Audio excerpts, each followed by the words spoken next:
ایک سوال اور تھا جو تھوڑا حیا کے خلاف ہے، لیکن وقت کی نزاکت کو سامنے رکھتے ہوئے پوچھنا پڑ رہا ہے کہ کسی صاحب نے پوچھا کہ کیا روزے کی حالت میں بیوی کو چھو سکتے ہیں یا بیوی کے پاس جا سکتے ہیں؟ شریعت کے اندر مسائل کے تعلق سے کوئی حیا کے خلاف بات نہیں ہوتی ہے۔ شریعت نے صاف صاف کہا ہے کہ اگر کسی نے اپنی بیوی کے ساتھ روزے کی حالت میں ہم بستری کر لی تو روزہ ٹوٹ جائے گا، اور اگر اس کو روزہ یاد تھا تو کفارہ بھی واجب ہوگا۔ اس لیے شریعت نے کہا ہے کہ بھائی روزے کی حالت میں بیوی کے قریب زیادہ نہ جائیں۔ البتہ یہ ہے کہ اگر کسی نے ویسے ہی چھو لیا نارملی اور کوئی اس طرح کا جو ماحول ہوتا ہے وہ کریٹ نہیں ہوا تو اس سے کوئی فرق نہیں پڑتا ہے۔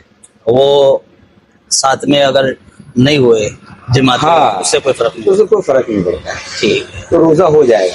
البتہ شریعت یہ کہتی ہے کہ کسی فعل سے اگر نقصان ہونے والا ہو تو اس کے جو اسباب ہیں ان کو بھی چھوڑ دو۔